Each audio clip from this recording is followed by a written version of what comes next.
నమస్తే అమ్మా. నమస్తే అమ్మ జయలక్ష్మి. అమ్మా, ఆ, కులదైవం యొక్క విశిష్టత ఏంటమ్మా? ఏ విధంగా పూజించాలి? కులదైవం అంటే ఒక్కొక్క వంశం. ఇక్కడ కులము అనే అర్థానికి ఆ, క్యాస్ట్ కాదు. కాస్ట్ కాదు. అసలు కులం అనే పదం ఈ రోజుల్లో మనం కాస్ట్కి వాడుతున్నాం కానీ ఒక గుంపు, ఒక సముదాయము, ఒక సమూహము అనే అర్థంలోనే వాడాం. ఉమ్, దీన్నే ఇలవేల్పు అనే పదం కూడా వాడతాం. అవును. అంటే ఒక ఆ, ఒక కుటుంబం ఏదైనా ఉందనుకోండి, ఆ కుటుంబానికి ఒక కుదురు ఉంటుంది. అంటే ఆ కుటుంబంలో అన్నదమ్ములు విడిపోయి చాలామంది 10 తరాల క్రితం, 7 తరాల క్రితం ఇలా చాలామంది వెళ్ళిపోతూ ఉంటారు కదా! ఇలా వీళ్ళందరికీ మూలంగా ఒకళ్ళు ఈ కుటుంబం ఇంత వృద్ధి చెందడానికి కారణంగా ఒక దైవాన్ని పూజించుంటారు. ఆ దైవం వాళ్ళ కులదైవం అవుతుంది. ఓహో. ఉమ్, అలాంటి దైవాలు తప్పనిసరిగా దైవాలు అనకూడదు కూడా, అలాంటి దైవం ప్రతి కుటుంబానికి ఒకటి ఉంటుందమ్మా. ఆ దైవాన్ని తప్పనిసరిగా కుటుంబ సభ్యులు ఆరాధించాలి. ఆ వంశం అలా అభివృద్ధి చెందడానికి వాళ్ళ యొక్క అనుగ్రహం కారణమవుతుంది. ఆ విధంగా ఉండేటటువంటి దైవాన్ని అర్చించకుండా ఉండకూడదు. వేరే దైవాలు అంటారా, రూపాలు ఒకే దైవం యొక్క భిన్న రూపాలు కదా. అవును. ఆ భిన్న రూపాల్లో ఉన్న దైవాన్ని మీరు పూజించినా, భజన చేసినా, కొలిచినా తప్పేం లేదు. కానీ మీ దాన్ని మాత్రం మీరు మానకూడదు. భోజనం మానేసి టిఫిన్ తిని బతుకుతానన్నట్టు ఉంటుంది అట్లా ఉంటే. మీరు ఎన్ని రకాల స్నాక్స్ తినండి, ఎన్ని కూల్ డ్రింకులు తాగండి, భోజనం చేశాక కదా, అవును.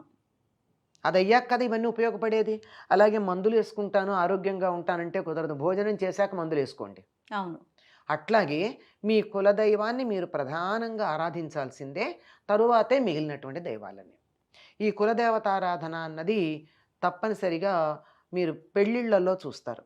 ఉమ్, ఐరేణి కుండలు అలాంటివన్నీ పెట్టిన తర్వాత కులదేవత ఆరాధన అని ఒక చిన్న ప్రత్యేకమైనటువంటి కార్యక్రమం ఉంటుంది. అవును. ఆ కార్యక్రమంలో ఈ కులదేవతని పూజించటం ఉంటుంది. దాన్ని వదిలి మిగిలినవి ఎంత చేసినా ప్రయోజనం లేదు. ఉమ్, మీ అసలు వాళ్ళనే వదిలేక మా మమ్మల్ని మీరు పట్టుకున్నావంటే తాత్కాలికమే, నీ నిష్ట ఏమిటి అన్నట్టు ఉంటుంది. ఆ దైవాలు కూడా వాళ్ళ దైవాల యొక్క దృష్టి మన మీద. సాధారణంగా కులదైవంగా ఎవరుంటారమ్మా? తెలుగు ప్రాంతాలలో మీరు ఏ గ్రామంలో చూసినా ఇప్పుడు కొత్తగా ఒక 50-60 ఏళ్ళగా వచ్చినటువంటి దేవాలయాలు పక్కన పెడితే ఏ గ్రామంలో చూసినా ఎవరి ఆలయం కనపడుతుందమ్మా మీకు? రామాలయం. రామ మందిరం కనపడుతుంది. లేదంటే మనకి ప్రత్యేకంగా స్వయంభూ ఆలయాలు ఎవరు ఉన్నాయి? ఎక్కువగా నరసింహస్వామి నరసింహస్వామి. ఉన్నాయి. ఈ రెండు ఉండేటటువంటి అవకాశం ఉంది ఎక్కువగా. ఉమ్, ఉమ్, ఉమ్, ఇప్పుడు మీరు ఎన్ని రకాల ఇప్పుడు రకరకాల పేర్లతో వచ్చేటటువంటి దేవతారాధనలు మనకు కనపడుతున్నాయి. అవును. పైగా ఎక్కడో ఏదో పురాణంలో ఉన్న ఏదో ఒక దేవత పేరు తీసుకొచ్చి ఆ దేవతను ఆరాధిస్తే మీ కోరికలు తీరతాయని చెప్పేటటువంటి వాళ్ళు కూడా కనపడుతున్నారు. అవును. వాళ్ళు పురాణంలో ఉన్నారు, ఆ పేరు లేకపోలేదు. అవును. కానీ అలాంటివి ఇవన్నీ చెయ్యండి, చెయ్యొద్దని ఎవరూ చెప్పట్ల. ఉమ్, కానీ మీ పూర్వులు తాత ముత్తాతలు ఏ దైవాన్ని ఆరాధించారో దాన్ని వదిలిపెడితే మాత్రం నేల విడిచి సాము చేసినట్టు. చాలామంది మాకు సంతానం కలగట్లేదండి, అక్కడ మొక్కుకున్నాం, ఇక్కడ మొక్కుకున్నాం, అది చేశాం, ఇది చేశామని చెప్తూ ఉంటారు. వాళ్ళకి ఒకటే ఒక సూచన నేను తరచుగా చేసింది, ఫలితం ఉందని చెప్పారు. నేను పెద్ద ఆలోచించి నాకు వాస్తు జ్యోతిష్యాలు ఏమీ తెలియవు కానీ అమ్మా. ఊరికే జస్ట్ హేతుబద్ధంగా ఆలోచించి చెప్పింది. మీ కులదేవత ఆరాధన చేశారా అని. కులదేవత అంటే ఎవరండి ఉమ్, అంటే మీ పూర్వులందరూ ఎవరిని ఆరాధించారు? ఏమోనండి, మా ఇంట్లో పెద్దవాళ్ళు లేరు, అనేక కారణాలు అవును. చెప్పేవాళ్ళు లేరు. మా అందువల్ల మా కులదేవత ఎవరు? కులదైవంలో మాకు తెలియదు. అయితే మీ బంధువుల్లో ఇదే ఇంటి పేరున్న వాళ్ళు చాలామంది ఉంటారు కదా, వాళ్ళల్లో కామన్గా ఎక్కువ పేర్లు ఏమున్నాయో చూడండి, ఆ ఇంటి పేరున్న వాళ్ళ వెళ్ళి అడగండి. ఉమ్, అడిగితే వాళ్ళ ఇంట్లో ఎవరిని ఆరాధిస్తున్నారో తెలుసుకోండి. మీ పాత కాలంలో ఇంట్లో ఉమ్, ఇప్పుడున్న ఫోటోలు లేకపోయినా ఏదో చిన్న బొమ్మ ఏదో ఉండేది కదా దేవుడికి, అవును, దేవుడి అవును. గూట్లో. ఆ ఉండేటటువంటిది ఏది ఉండేదో అది వెతుక్కోండి, అది మీ కులదైవం అవుతుంది.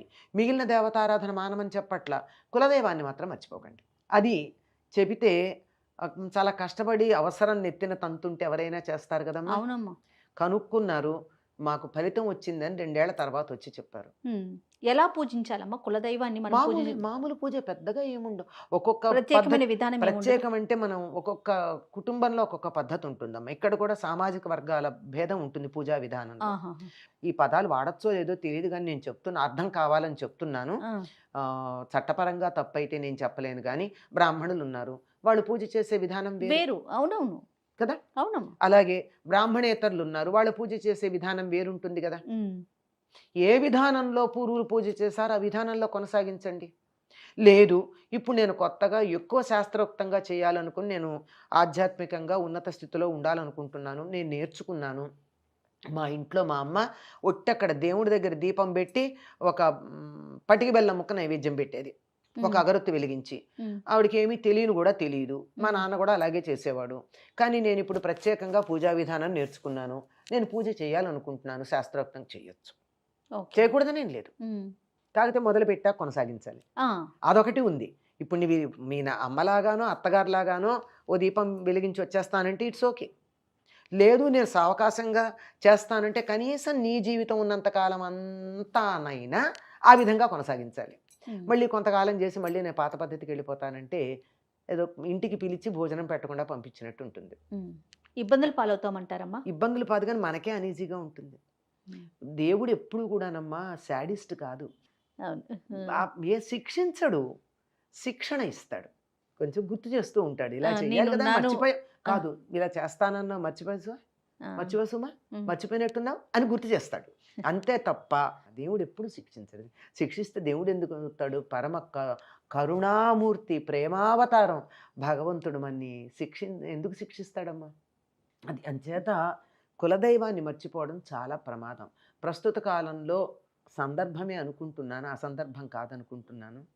ప్రస్తుత కాలంలో ఈ పా పురాతన కాలం నుంచి వంశపరంపరగా ఆరాధిస్తూ వస్తున్నటువంటి దైవాలని మర్చిపోయి, దేవుళ్ళని కూడా ఫ్యాషనబుల్‌గా తయారు చేసుకొని మనం ఒక మోజులో పడి ఆహ్, పద్ధతిలో వెళ్ళిపోతున్నట్టుగా నడుచుకుంటున్నాం నాకు కాబట్టి. చాలా అనిపిస్తోంది. ఆ! జాగ్రత్తగా మనం గమనించుకోవాలి.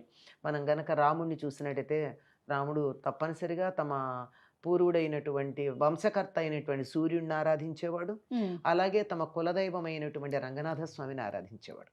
అంచేత ఎవ్వరూ మానలేదు. హ్మ్. అవతార పురుషులే కులదైవాన్ని వదిలిపెట్టనప్పుడు మనమెంత? మనం తప్పనిసరిగా కులదేవత ఆరాధన చేయాలి. ఇందులో హెచ్చుతగ్గులు గాని, వీళ్ళంతా ఫ్యాషనబుల్‌గా ఈ దేవుడిని ఆరాధిస్తున్నారు, ఈ రకంగా చేస్తున్నారు, ఇది కొత్తగా ఉంది అని ఆహ్, అనుకుని మనం పూర్వులు, మన పెద్దలు, మనం ఈ స్థితికి రావడానికి కారకులైన వాళ్ళు ఏ దైవాన్ని ఆరాధించారో, ఆ దైవారాధన వదిలేయడం అన్నది శ్రేయస్కరం కాదు. నమస్తే. నమస్తే అమ్మ.